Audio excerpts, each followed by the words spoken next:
Takže zdravím vás lidi u dnešního videa, tentokrát to je tutoriál, nebo je to spíš tutoriál na to, jak si dát do League of Legends custom skiny, které lidi vytvořili na různý čempiony. A půjdeme úplně od začátku, abyste to všichni pochopili. A jenom vás chci upozornit, nebo předem vám chci říct, ne upozornit, že to není žádný ban. Funguje to, je to na způsob vlastně MK LOLu, nebo MK Jogo, jak se tomu říká, nevím. Kde si vlastně akorát jenom změníte vzhled toho skinu. A MK Jogo taky nebylo zakázaný, akorát tam bylo zakázaný to, mít zapnutý jungle timer. Za to hodně lidi dostávali ten ban, skiny to jim bylo úplně jedno. Takže my si tady ukážeme ty custom skiny, jak si dáte. Takže vy si tady stáhnete Foxy, nebo Voxy. Foxy, tyhle. Stáhnete si Voxy. Přes Mediafire dám vám do popisku link na stránku i na stáhnutí.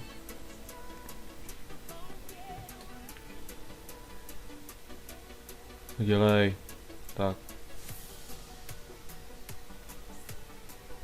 Ne, nechci to platit.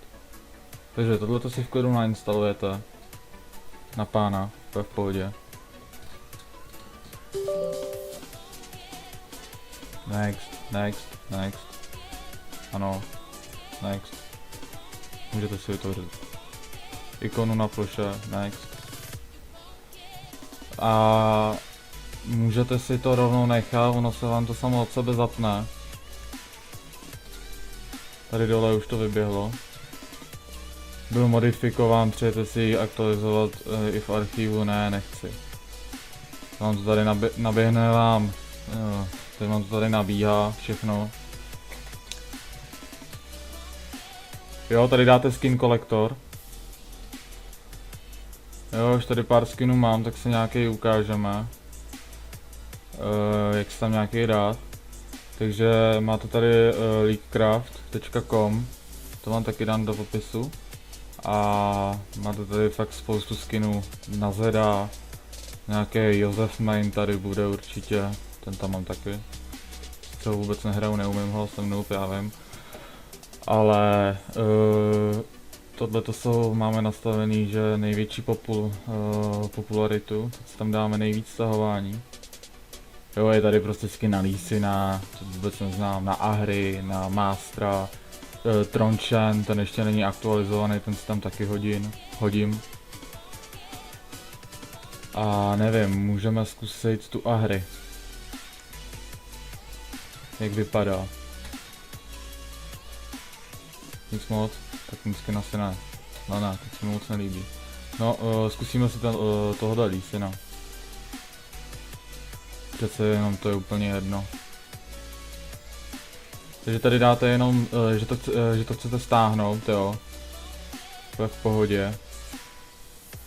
Ono se vám to stáhne. Tak a teď to hlavní. Ne. Tohle ne. Nebudete to otevírat. Moc pomalý. Nad stroje, jo. Tohle si hodíte na plochu. Ten stažený soubor, co jste stáhli. A vy si dáte tady extrahovat zde, nebo je to jedno, kde si to extrahujete, ale důležité je tam na ten WinRAR archiv. Takže vy si otevřete to Voxu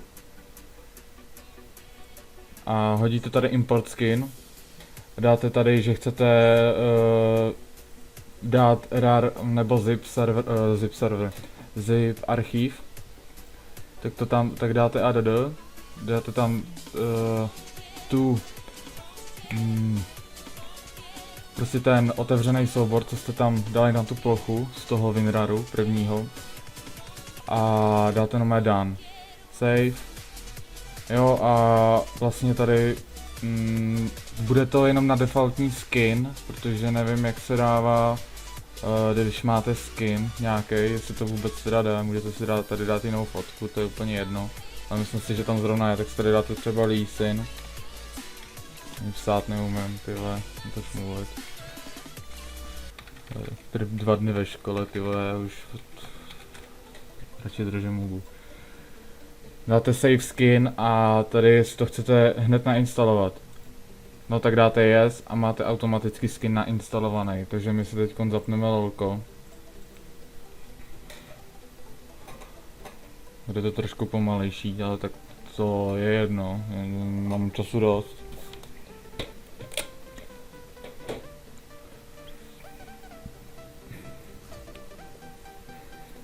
Já teda videa vůbec netočím, ale tenhle tutoriál asi jenom tam hodím, tak na oko. Čekaj, koho jsem tam dával? Toho Lee Sina, jo. Tak já se přihlásím na svůj účet.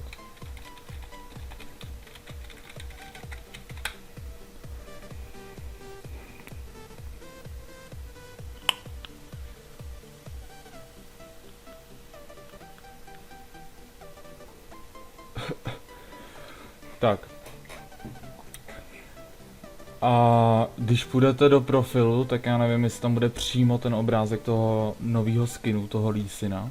Já si teď nejsem jistý. U některých skinů je dokonce i jiný obrázek v lolku. Takže se podíváme na šampiony. My tam máme toho Lee Sina. Jo, takže furt v tom klasickém stavu. Žádný prostě tady není. Takže my si tady založíme customku a jenom si ukážeme, jestli ten skin vůbec funguje.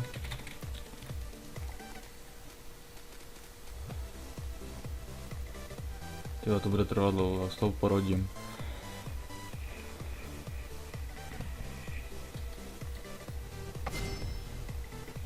Já mám málo čempu, tak se nedivte.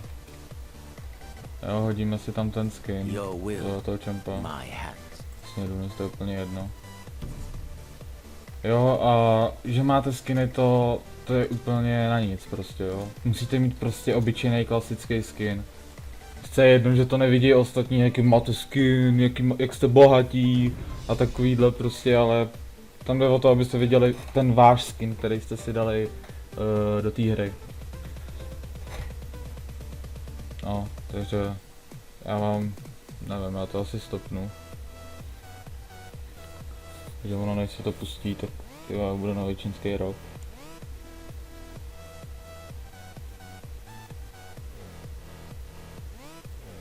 Ale tak to vydržím. By tam měl být obrázek toho Lee Sina. Tady normálně v té načítací ploše.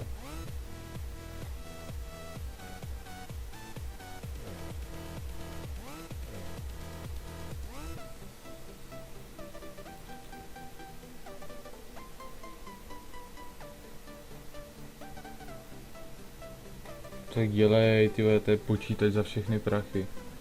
Jo, máme tady ten obrázek toho Lee Sina. Jo, vypadá celkem vtipně, vůbec nevím, z čeho to je. Ale uvidíme, jestli to bude vypadat dobře.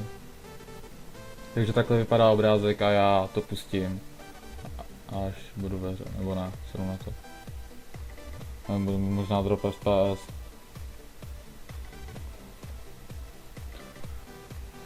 Že to nechcete ten můj počítač, prostě to je ta bída. Jo, je to v pohodě. Jo, takže vidíte, pak Naruto, nevím, jestli to je Naruto. Jo, ale prostě takhle jenom vám chci ukázat, jak vypadá, jak se to prostě dělá, jo. Prostě všechno. Tady se flashnul přes ten Nexus. Tak ne. A to by bylo asi všechno z tohohle videa, pokud doufám, že jsem to vysvětlil aspoň jasně.